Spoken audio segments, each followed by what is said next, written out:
During my first interview, I interviewed with the CEO and I left out of the building going, she can teach me so much. Like, yes, this is it. This is absolutely it. This is exactly where I need to be.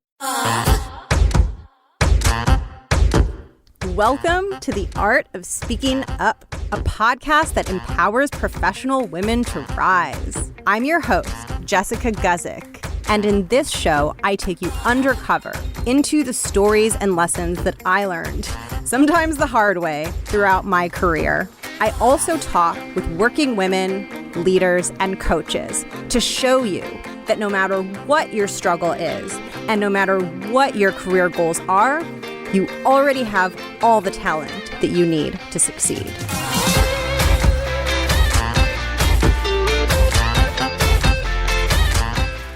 When things get tough and unpleasant and not fun in our careers, oftentimes there are two paths that we can take as we're going through that difficult thing.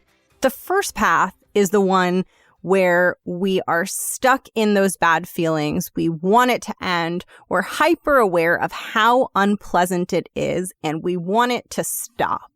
And that's where our focus is. And the second path is one where we're experiencing those things. The reality is the same, but our perception of it is completely different. We're focused less on the unpleasant and challenging and difficult feelings in the now, and we're focused a lot more on the why and where that challenging thing is taking us to. Because often we're going through something challenging because we're trying to get from point A to point B. And even if the challenging thing is not part of a goal that we set, it's just a difficult thing and you don't really see that point B and you don't see the light at the end of the tunnel. There always is one, because every single one of those experiences strengthens you and brings you resilience that you get to bring into the next challenge. And that ability to zoom out and to look at our careers and the difficult things that come up from the perspective of, what am I learning and what is this bringing to me and where is this in my macro journey, rather than hyper focusing on the element that is difficult in the moment.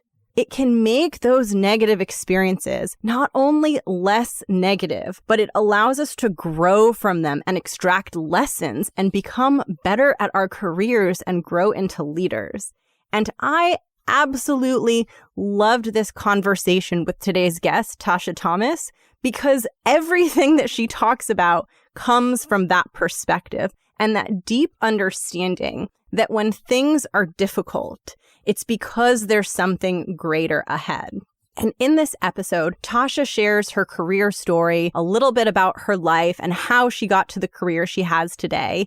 And she gives tons of tactical career advice. She talks about things like how you know when it's time to move on to another job, how to build a tight relationship with your manager, how to get more comfortable in your own skin if you're feeling not super confident at work. She talks about her journey through all of those things and gives incredible advice, but all from the perspective of the bigger picture. And I think that that is so incredibly valuable, because my end game for you is to move up in your career and to move ahead and to reach for the biggest possible thing that you want.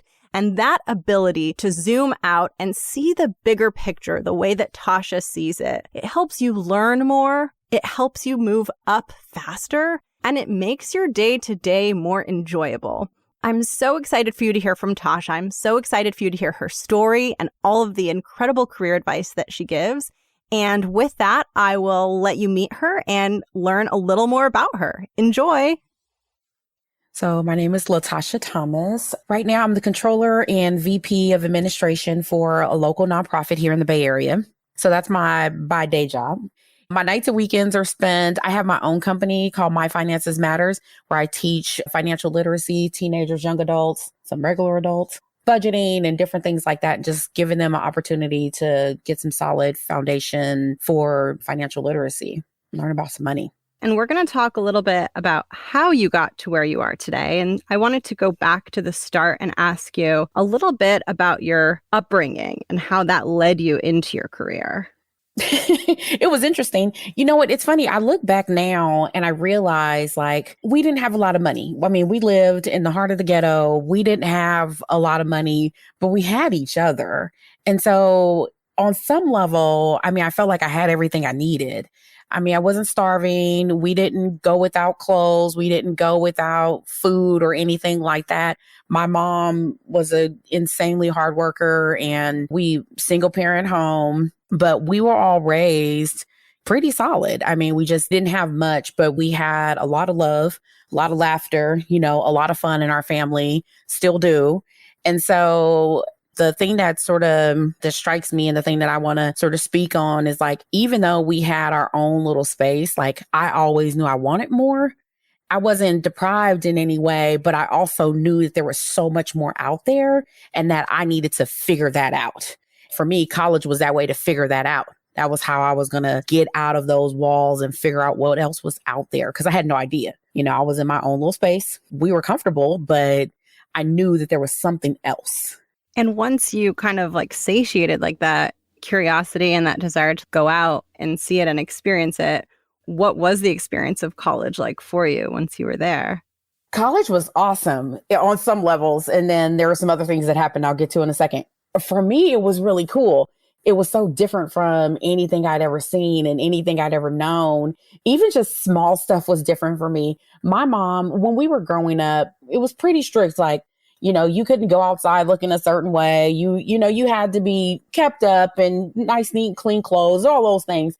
And so it was interesting. I remember my first week of college and I had an 8 o'clock class and I see people in there with like pajamas on. And I was like, Mom, you are not going to believe this. People are outside in their pajamas because that just wasn't something that I was used to seeing. And so even just small things like that pretty insignificant. But to me, I was like, what? Like what? People do this? And so it was interesting. College was a pretty cool experience, though. I went to a predominantly white college. When I started there were 66 African-American people in the entire school of about somewhere between 7,000 and 8,000 people. There wasn't a lot of us. I was the only Black person in most of my classes and most of the events and things that I participated in, but, whatever. In my junior year, I actually started having some symptoms of an illness that I didn't know what it was at the time and ended up leaving school, just dropping out of school because I just didn't know what else to do. I have an autoimmune disease called myasthenia gravis. I literally would be in class and like could not get out the desk. I didn't have the strength in my legs and in my body to stand up. Things like that started happening. And so I started going to school less and less and ended up just like, I can't do it. I didn't know what was happening at the time. It took about 4 or 5 months for them to actually diagnose me. And so I stopped going to school. I dropped out of school. I was just like, I can't do this anymore. I need to sort of figure all of this stuff out. And so ended up leaving school in my junior year to deal with all of the illness, moved back home because my mom needed to take care of me, went through a period of not being able to talk, went through a period of not being able to eat solid food, couldn't walk, didn't drive for about a year. So there was a lot happening and I just was like, okay, just need to back off all of this. And so took some time off from school for quite a while, but had a really good friend of mine that really encouraged me to go back once I was feeling a lot better and able to function and do normal things again. And just really encouraged me to like you were so far, you have to go back. And then I finally was like, yeah, I really do. And I did. That was really cool. Yeah, it sounds like you figured out kind of what was going on with the autoimmune disease. I was diagnosed in March of 2002. Took some time off from work, was off of work for about a year and a half, had surgery, a few other things happened in there, went back to work in 2003 and just sort of jumped right in. At the time, I was still living with my mom and I was like, I just want to save money and get back out on my own and, sort of do things on my own again. I went back to school in 2005 and took me a couple of years to finish it all up because I was going part-time, but finally did it and got my bachelor's degree in 2007. Cool. And then once you had the bachelor's degree, What was kind of your early career and how did things evolve after that?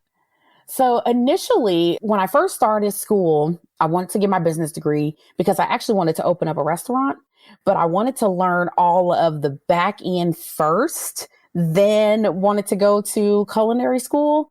So once I got sick with myasthenia, the doctor was like, "No, you're going to find a desk job.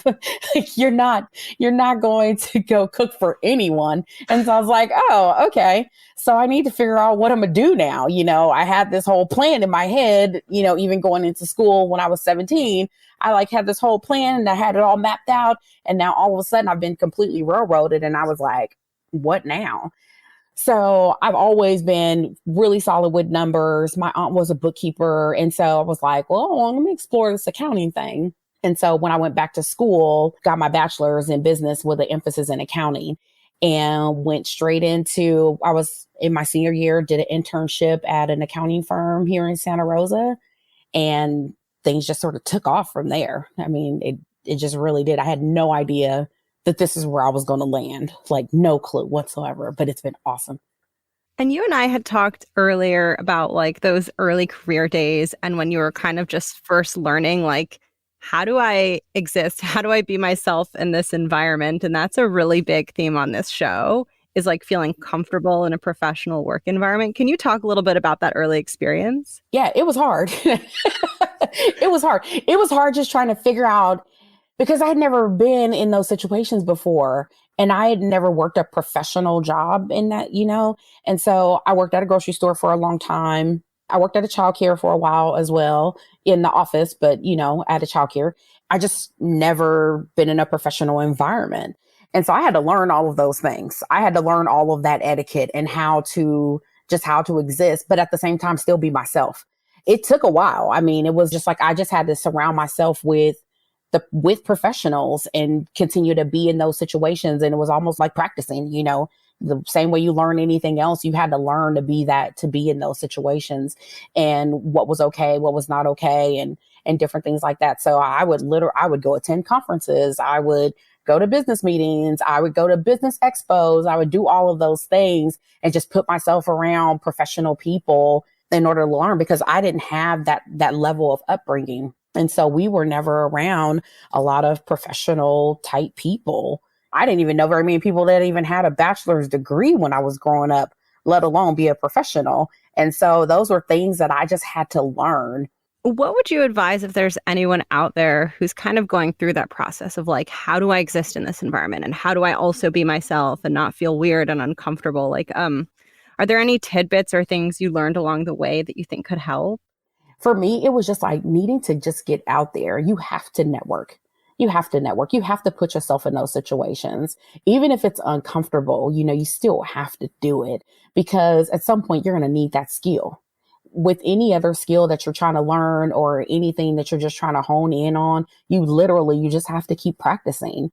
And so even though I didn't always want to be at business dinners, I didn't always want to be, in those situations, I had to. That was the only way that I was going to make a name for myself also. In the accounting world, especially when you're in a small local place the way I am, a lot of people know your name. The accounting world is not that large. And so in this area, word of mouth is huge. I had to put myself out there. I needed people to be speaking great things about Tasha Thomas.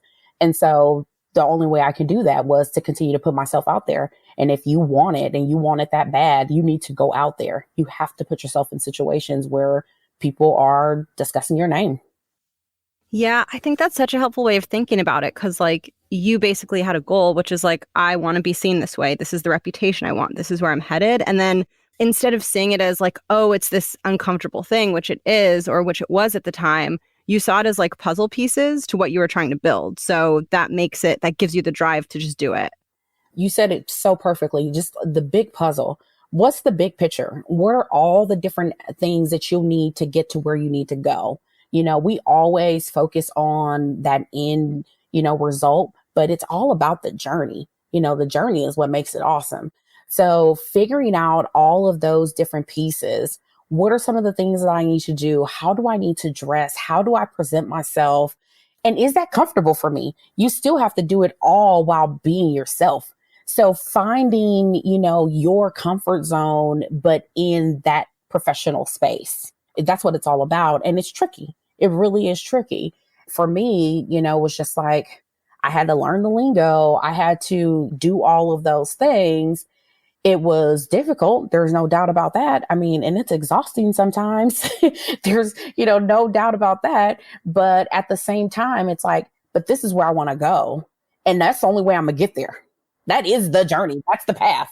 I love that. I don't know if you'd relate to this, but like sometimes when something feels bad in the moment, you can also see that value can come from a very unpleasant thing. Like you could see what it will do for your character and for you as a person. Absolutely. I'd say all the time, I never, like, growing up, I've been around some of the craziest situations ever, but they all made me who I am today. They all prepared me for something bigger, better. And I don't know what those things will be. God hasn't revealed that plan to me just yet, but he's constantly preparing me for it. And so being in those situations and learning what I learned, even the bad things, all of it is preparing you for what's next. And so sometimes you just got to get ready. You don't know what you're getting ready for, but you got to get ready. Yeah. And sometimes I think about it this way too. Like if I'm going through something so horrible, then that means the next time a horrible thing happens, I have like a horrible situations toolkit and hard things start seeming less hard because you're like, you have an analogy somewhere. Absolutely. And you just get stronger. I mean, you get stronger by the day. The good things, the bad things, all of them make you stronger. And so it's just like, but there's going to be something bigger. And that's always like my thing. It's like, I know I'm gonna be uncomfortable for a while. It's okay. It's okay. It's all right. I know that something else is coming my way and I just got to work towards that. And I have to be, I have to just continue, focus. Sometimes I don't even know what I'm working towards sometimes, but I know that something else is around that bend, and whatever it is that I'm in the moment, I'm just going to roll with it. I'm going to learn from it. I'm going to take it all in. I'm going to take it with me because I'm going to need that at some point in time. That's been my life. Like that literally has been my life. It's just like, not everything's going to be good. It was really, really difficult for me going through the myasthenia and going through being off of work and not being able to do simple things that other people can do. I went through this time period where I wasn't able to smile. It was the hardest time in my life. Something that is so natural that all of a sudden I can't do. And I was 21 when I was diagnosed. And so that's hard. And all of a sudden you can't smile, you can't drive, you can't talk, all of those things. But I knew that that was all going to prepare me for something much larger. It's really hard to not fall victim to your situation, but sometimes you just have to understand that it's going to be okay. It's going to be okay. And we're on a journey. We're on a journey. Mm. And what I'm really excited about too is we kind of get to hear how the journey evolved. And now Absolutely. You're at somewhere completely different. So I would love to hear how those beginnings kind of led you to where you are now. So I am 100% accountant by trade. I went to work for the accounting firm. I learned so much there. It was insane. And I actually, during the time that I was debating, like, was I going to take that job offer? I had another job offer at a much larger firm with a lot more money. But for me, I've always been the learner. And I knew just from conversations with people, that had come before me that made those decisions already. And they had said, a lot of people, when you go work for a larger firm, you have to make a choice. You have to make a choice. Well, I was given the opportunity at this local firm that was much smaller that I didn't have to make a choice. We'll teach you both. We'll teach you accounting. We'll teach you tax. We'll teach you audit. We'll teach you bookkeeping. And I was like, well, that's going to make me a whole lot more marketable later. And so I was like, this is what I'm going to do. This is what I'm going to do. I had this, just an amazing opportunity. And so I took that opportunity. So I jumped right on in. I started out just doing bookkeeping, tax work. It was like if one of the accountants or one of the managers wanted something small done, I was like, I'll do it. I'll take care of it. Because for me, it was just like learn all that you can, because I was surrounded by so much knowledge and so many amazing people, and they wanted to share. They wanted to share the knowledge. They wanted to share, but they hadn't come across someone that was hungry for the knowledge. And so for me, it was just like, I'm going to learn everything that I need to learn right now. And so I just jumped right on in and worked there for about 6.5, close to 7 years. Worked there, started out as an intern, like literally just doing just random mundane tasks. And then it turned into, I was the tax manager, and then I became the audit manager. And, I'm like literally running the office. And so there was just all of these different things. It was just a really cool experience. I decided to leave there because I wanted my life back. And I decided that 80-hour work weeks weren't really fun. And so decided that, it was time for me to go. And I still love those guys to this day and, still connect with them frequently, actually. And so it's been an awesome journey.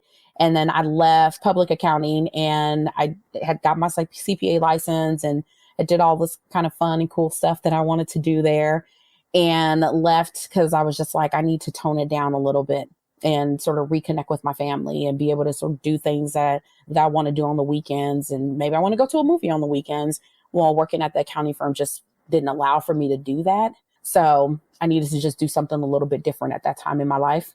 And so I went to work for a nonprofit here as their controller. And that was pretty awesome. It was amazing. It was just such an amazing experience because I got to take all of the things that I learned before and not only apply them, but apply them to a company that was doing some amazing things in our community. And so it was just twofold, was just awesome. For me, that just worked out really well. Worked there for 6 years, something like that, and decided to move once again. This time it was more because of the personal growth. When I was working for Inova, I just felt like I had learned everything that I can learn about the company inside and out. And so I just feel like I didn't have another place to go. And while I absolutely love what Inova, does in the community and love the people that I work with, they were just so amazing, I still needed more. And I mentioned this a little bit ago that I've always been a learner. And so I was in a space of like, I don't know what else to do, and I felt a little stuck. I literally knew the processes of this company inside and out. And so it was like, well, what else is there? And so I really started focusing on my personal growth, personal development, and me just wanting to do something a little bit different. Came across this ad for my current job and was like, now this may be it. So during my first interview, I interviewed with the CEO and I left out of the building going, she can teach me so much. Like, yes, this is it. This is absolutely it. This is exactly where I need to be. And so I made the decision to transition from Inova and go to work for the Boys and Girls Club. And it's been amazing, like absolutely amazing. First of all, we get to help kids every single day. That's, that alone is huge. Second, we have a VP team that is outstanding. And it's just really cool to be able to learn from them. They all work in, very unique ways and all have their own, sort of way of doing things, but all with this common goal. And I am just extremely grateful to be able to work with them. Our CEO is nothing short of amazing and probably one of the best leaders that I've ever been in the presence of. And that's where I want to go. That was, for me, that personal development was, I want to learn how to be a better leader. Mm-hmm. When I was at Inova, I always felt as though I made a great connection with my team, and I worked hard with them. They worked hard with me. And there was always this mutual understanding, this mutual trust. But how can I be an even better leader? How can I do the things that I do, but do them more efficiently, be more effective, reach more people, and be able to grow not only myself, but grow others. That's what I really set out to do when I decided to take the position at the Boys and Girls Club. I'm so curious. So before you took this position, even before this, there was tons of upward growth, like starting as the intern, right? And then getting all the way to that controller position. So for that period, I'm curious, like, what your moments were of kind of realizing, like, oh, I'm more like senior in my position than I used to be, and kind of reflecting back and seeing how you were evolving as a leader as like you made all of those transitions upwards. I knew things were changing because people would come to me. And so when the less senior or the new folks on the block would come to me for advice and would come to me on how to do things, how processes work, how do we do things here? And I started that mentorship. That's when things started changing for me. And that's when the light bulbs will go off because I didn't set out to do those things. That wasn't something that was clear in my head at the time. For me, it was just learn and grow, do something more, do something bigger. But when other people started going, well, ask Tasha, or Latasha can help you, or I would say, hey, let's all get together and do this. Or what about this? And the partner started to listen and the manager started to listen. That's when I knew that I was hitting their level. And so that's when things changed for me. It wasn't something that when I started working for the accounting firm, I didn't say I wanted to be a tax manager or I wanted to be the audit manager. I just wanted to grow and I just wanted to learn as much as I could because I knew I had a huge opportunity to do that. So it wasn't an aha moment, I guess you can say. Things just sort of naturally progress that way. And I am naturally the take over and take over whatever is happening and give direction. And if we're in a slump, I'm natural born like, okay, no, we're going to do this. And this is the solution. And let's figure this all out. Let's map out all the pieces. Let's come up with a solution. So I naturally do that anyway. And so it just happened, for me, it really just happened. And the partners were awesome and very supportive too. And so it just turned out to be a really great role and great connection for me. So now you are thinking about it more. Like now the up-leveling the leadership is more on your mind. And I'm so curious to hear like what you want that to look like or what that is looking like for you right now. Well, I just knew that most of my career, I've always focused on the technical piece. And so technical knowledge and just, honing in on different skill sets, learning different things, specializing. I want to specialize in nonprofits. I knew that. So I set out to learn everything about nonprofits that I could. I've always been focused on that piece. It wasn't until I was at Inova or later actually on when I was at Inova that I realized that I needed to work on the soft skills as well and work on the personal piece. And so in the personal development, that's where things started to change as far as me actually thinking about those things and where do I want to go. I also knew that at some point in my career that I wanted to become an entrepreneur. So I had to learn those things, unless I was going to be a solopreneur, then whatever. But if I wanted to have other people work for me and I wanted to, get out there in the world and connect with other people, that I had to learn some more and I needed to do some more. And that's when I really started going, okay, let me hone in on these skills just a little bit more and focus on that a little bit more as opposed to just the technical skill. I think this is so important, especially for women out there who want to be moving up and like you, like always up leveling. I think in a lot of work environments, I think it's not so common to be focusing as much on those softer things, but I think they're incredibly powerful. Absolutely. There are just some skills that you can have as a leader, as a person that will make you stand out. Your work ethic is everything. And so there were just some things that for me build trust, with my team. Like there was never a time where my team was working extra hours and I wasn't. That just didn't exist. And so they trusted me, I trust them, and that mutual understanding was always there. And so there were certain things that I had to learn to do, and some that came naturally, some that I had to learn, where I had to make sure that I was putting myself in a solid position. But I didn't necessarily think about that or consider that until later on. And in terms of the flip side of that for the team members, because a lot of people listening are more in that position, what would you advise to them to build that connection upwards with their manager and have that like tight, honest, healthy, transparent relationship? You know what? Something one of the partners told me, gosh, I don't know. I had probably been there for a few years. and I had just been promoted to manager. And he came to me, and it was just such a random moment. He came to my door, and there was no chit chat or nothing. He just said, you know what, Latasha, if you want to be successful as a manager, you have to learn how to manage up and down. And I kind of looked at him and I was like, what do you mean? And he's like, well, you need to know how to manage your managers. And I was like, okay. I'll figure that one out later, you know?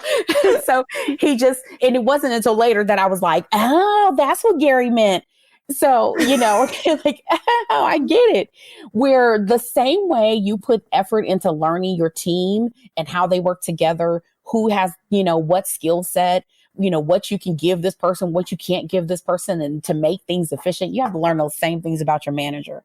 And those are the things that I try to impart on people now, where I'm like, learn your manager the same way you learn your coworkers. Learn your manager the same way you learn the rest of your team. Learn the way that they work, how they communicate. And then you can work with that. If you know that someone communicates best via email, well, you're not going to consistently leave them voicemails, or you're not going to consistently get them a text message, or, something like that. You're not going to communicate in that way. Do the same thing, the same way you learn all of those characteristics about the people that work for you. Learn the exact same things about the people that, that are above you. And that has been probably one of the best pieces of advice that someone has given me in the business world, that I have used consistently every single job, every single position. That has been a piece of advice that I've taken with me at all times.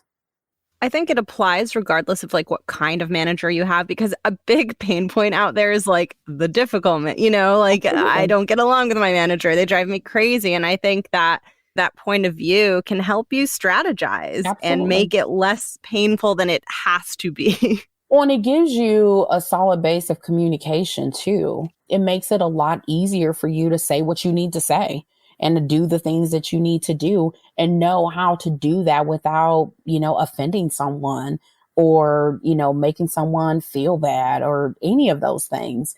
There's definitely a way that you can do what you need to do and say what you need to say gracefully. That's absolutely possible. One thing that I wanted to go back to is something that you mentioned when we first talked, which is so often throughout your career, you're the only woman in the room, also the only Black woman in the room. And I would love to hear how that's been for you, and kind of what you would want listeners to know about your experience. Originally, it was a little intimidating, because I, on some level felt like, should I be here? Like, is this my place? And then I quickly, like really quickly, realized that, yeah, I should be here. And this is my place. Absolutely. Sometimes you got to change things, and sometimes you have to be the one to make the change. And that's okay. For me, I was the only Black person that worked at several jobs that I had, whatever.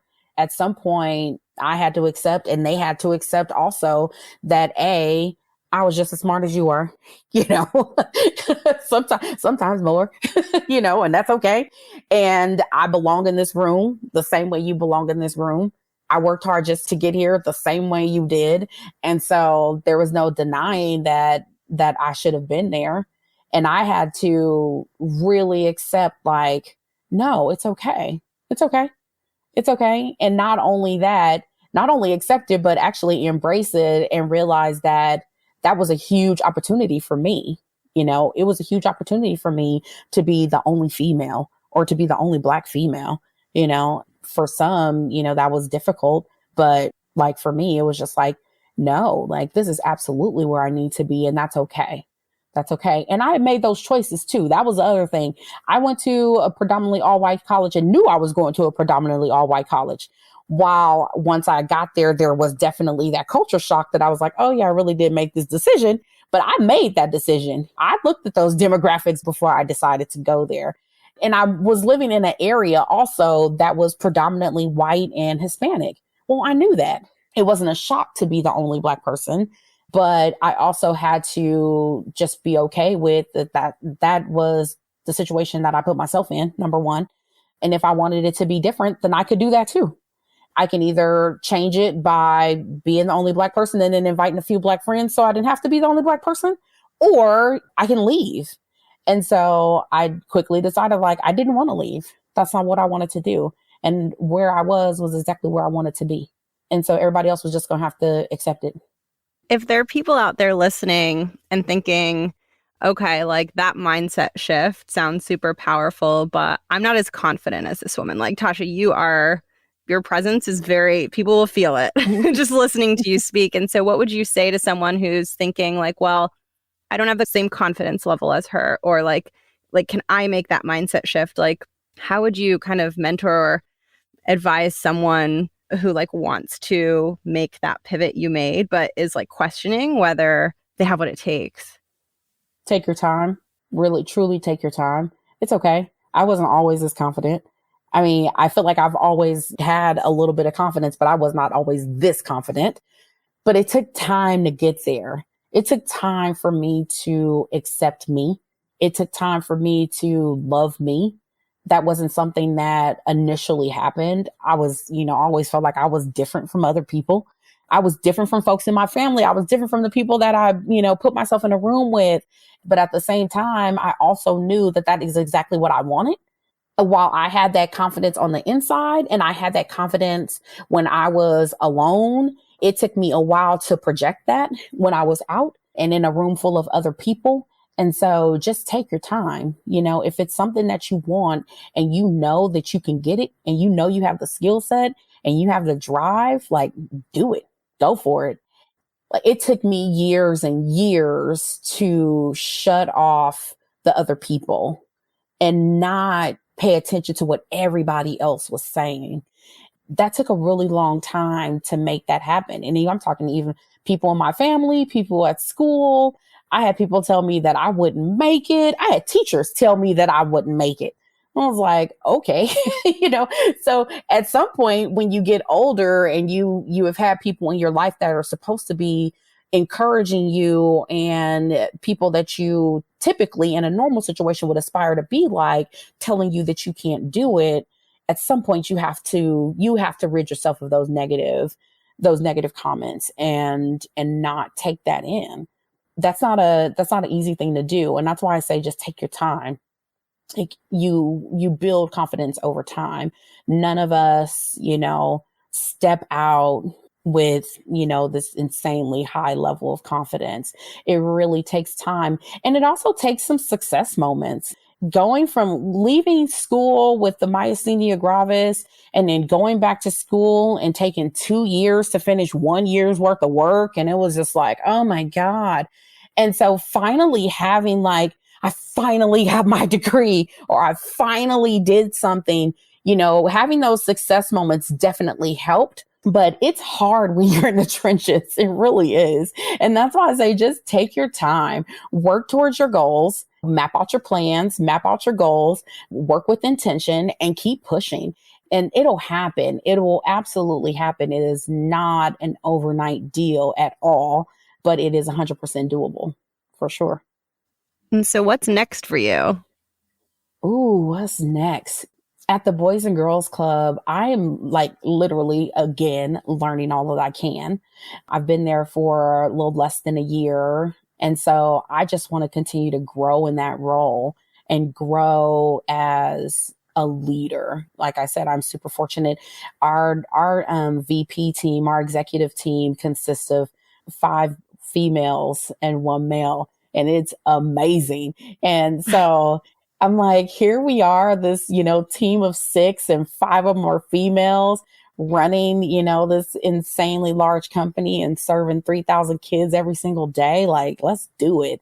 And so I just want to keep on learning from those ladies and growing as a professional, growing in my leadership.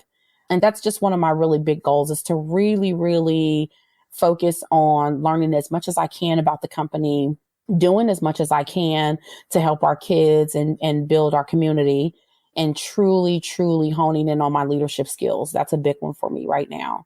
On the flip side, building my company, connecting with other amazing individuals in the personal finance world, and just really taking what I've learned over the years and my skill set and really, really giving our kids a chance, giving our teens a chance and giving them an opportunity to learn so much more. You see statistics out there that there's, $1.5 trillion worth of student loan debt, and I just want to help some kids not add to that. For right now, that's what I'm doing, and that's what I'm working on. You have two careers and you're a mom. I am a mom. I have a 5.5-year-old. Yeah, it's pretty awesome. It's busy. I'm extremely impressed by that because two big real things, one that you created. Mhm. And one thing that I wanted to ask you is just what your really big career dream is. Like, what is the biggest thing that you want for yourself? It's so interesting. At one point in time, I really wanted to retire early. It's just like, I was like, I want to work really, really hard so I can retire early. And now it's interesting because now I'm in a space of I'm working on two different projects that I love. And I'm like, I don't necessarily want to retire early right now, and work myself to death just so I can go lay out on the beach and hang out and not worry. That's a hard one for me because ultimately I just am always striving to be a better person, no matter what that is. It doesn't matter what I'm doing. And just being a better person and making better decisions than I did the day before. That's just always the goal. And so ultimately, yes, I would love to continue and run my company full time, but in a different way. Right now, I am the person who's doing all of the teaching and all of the everything. At some point, I would like to be the person that's facilitating this portion and teaching other people how to be amazing teachers and teaching other people how to be amazing people and stewards in the community. So that's my ultimate goal, is to teach the teacher. Wonderful. Mm, And with that, I'm going to get into the listener question if you're ready for it. absolutely. Okay, here we go. So the listener asks, my previous manager recently left my company and I'm having a lot of troubles getting along with my new manager. She's not the type who likes to watch her team succeed. She's more of a micromanager that tracks what minute you arrive at work. She constantly takes credit for my work and she compares us all the time and feels threatened when I'm working on something she is not. I used to enjoy my job, but I'm having troubles feeling happy and sane with her around. Is this a fixable situation? And is there something I can do to get to a healthier dynamic? Sincerely, feeling trapped. Okay. Couple things that immediately pop into my head. The first one is it fixable? Well, I don't know, but there's definitely a few things you can try to decide that.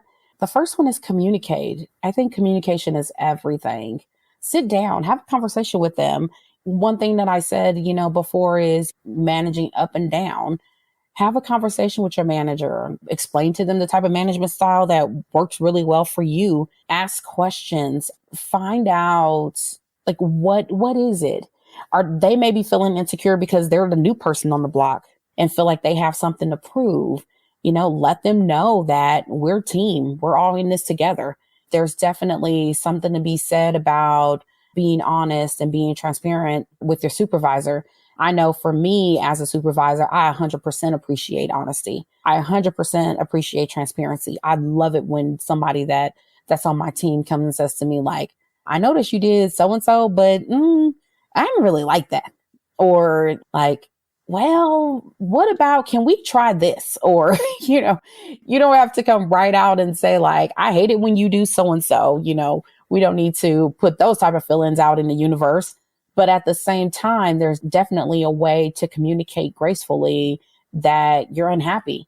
And these are the things that are happening around you or with you that make you uncomfortable.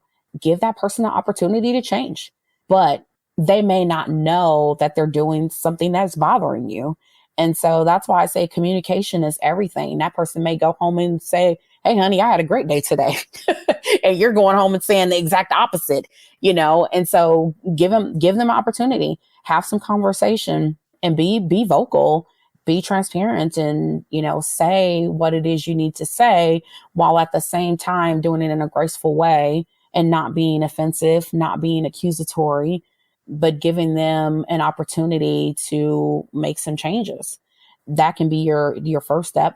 And then you can definitely have an opportunity and give them some time to see if that's a change that you want to make, or if it's a career that you want to be in. I have yet to find one single company that does everything and does great, but there's other companies out there too. So that may be an option, but I would 100% have some conversation. Buy them coffee, sit down and buy them coffee and sit down and have a conversation and let them know how you're feeling. Thank you so much, Tasha. Absolutely. And now for the closing questions that I ask to everybody. The first one is about the title of the podcast, which is The Art of Speaking Up. And I love to ask every guest what speaking up means to them and why it's important to them. For me, it's just all about promoting awareness. If we don't say something, then how will someone else know? And so again, it's just like that communication is everything, but promote that awareness, and not only promote awareness about the things that are bad, promote awareness about the things that are good. If there's people around you that are doing amazing things, tell them, speak up, say something. And just, it's like, not just the bad things, there's a lot of things in our society that we're scared to talk about and that we don't bring attention to, but bring awareness to it. Absolutely. Put it on the table. Have those difficult conversations. Right now, I mentioned My Finances Matter, where, we're having conversations about money. That's not always easy, but it's always a conversation that we need to have. And so I am always encouraging people to say what you got to say. Speak up, say what's on your mind. Let's have some conversation about it. Not everyone is always open to that, but you have to always try. I love that. I can't go into any of it because then we'll be talking for 3 hours. But I love everything that you just said so much. There's so much in there. I'm like, I need to hold myself back. But I totally agree. And I'll just say, I'll highlight one that like really jumped out at me just because I can't not. But the speaking up about the positive, and I think this is really something that us women can do for one another, is to tell each other when we admire one another, or when someone, like when a woman has done a positive thing for another woman. Like, the power in that is insane. Absolutely. There is not a single person on earth that can encourage us more than we can encourage ourselves. I just don't feel like that's possible, because I can have 10 people around me telling me something's amazing, but if I don't believe in myself, it's not going to be amazing to me. The moment you start encouraging yourself, you will start encouraging others. I promise you, you will. I promise you. I love it. You will give it off. I mean, that light, once you have that light in you, you will give that light to other people. You absolutely will. And there is not a single thing that another woman can do to dim your light. Like, that's just not, you have to give them that power. And so there is no reason whatsoever that we can't help shine other people on. And with that, I'm going to ask you the closing question, which is my favorite. And the context is that I started this show because, like many of us, I had some rough times in my early career. And I started the show so that I could speak to women, whether they're going through something difficult or whether they need some encouragement to go after their professional goals and dreams, and make them feel good and empowered and just reach them. And so I love to give the floor to the guest to share whatever is on their mind or on their heart that they would want to share to empower and uplift other women. There's a quote that I would love to share that really just embodies my entire life. It's by Richie Norton, who's an author, blogger, and it says, intentional living is the art of making your own choices before others choose for us. And so be intentional. Go out there with the intent to do something amazing. And it doesn't have to be something on a grand scale. Like I said, just being intentional, where you wake up in the morning and you know that I'm going to do better than I did yesterday, and living with that intent, because no one else can do that for you. We make our own choices, but if we give the power to other people, they will use it. Absolutely. And so be intentional, be great, and go out there with, just live that, embody that every single day. There is not a single day that I wake up that I go, today I'm just like, I'm gonna be a bad person. Like, we don't do that, And so wake up with great intentions and do your daily duties with great intentions. Go out there with a positive mind. Go out there with positive thinking. Continue, just have positive vibes, period. And it'll show. It'll show. It'll 100% show. And not only that, when you live intentionally, you make choices to get to where you need to go, and all of the little steps that you take, they all get you to that greater good and to that greater goal that you set. But you can't do that unless you really embody it. That's my advice to people, is just be intentional, really, really go out there and work towards what you want with the intention of getting there, and getting there in a very positive way, in a very positive manner. No one will be able to tell you no. I love that so much. Thank you so much, Tasha. Absolutely. Anytime. Anytime. Thank you.